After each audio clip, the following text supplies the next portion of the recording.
ಎಲ್ಲ ಇನ್ನೂ ಪಡೆಗಳು ಹೊಸ ಕೆಟ್ಟಂತೆ ಅದು ಬಂದು ಹುಲಿ ಬಂದಿತ್ತು. ಹುಲಿ ಎಲ್ಲ ಪಡೆಗಳು ತಿನ್ಕೊಂತ ಬಂತೆ. ಆಮೇಲೆ ಎಲ್ಲ ಪಡೆಗಳು ಆಗ್ಬಿಟ್ವಂತೆ.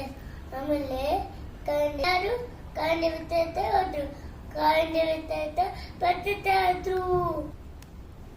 ಇದೇ ದಾರಿಯಲ್ಲಿ ಹೋಗ್ರಿ, ಆನರಿ ನಿಮಗೆ ಉಪಯೋಗ ಹೇಳಿ ಕಾಂಡೆ ಬಿತ್ತೆ ಮಾಯ ಆದ್ರು. ಎಲ್ಲ ಪಡೆಯಲು ನಡೆಯುತ್ತಂತ ಹೋದ್ರು. ಅವರು ತಿದ್ರು ನದಿ. ಅವಾಗ ನದಿ ಉಪಾಯ ಹೇಳ್ತು. ಅವಾಗ ಎಲ್ಲರೂ ಬಿಡಿ ಹುಲಿ ಎಲ್ಲ ಇದ್ರ ಆದ ಹೋಗೋದಂತ ಹೋದ್ರು. ಆ ಹುಲಿ ನೀವೆಲ್ಲ ಬಂದು ನಾನು ತಿನ್ನಲ್ಲ ಅನ್ಕೊಂಡಿರ ಇರುಲ್ಲದ ತಿನ್ನಂತೀನಿ. ನೀನು ಈ ಕಾಯಿ ದಾಡ ನೀನು ಈಗ ಬಂದು ಮರ ಕಟ್ಕೊಡ್ತೀವಿ.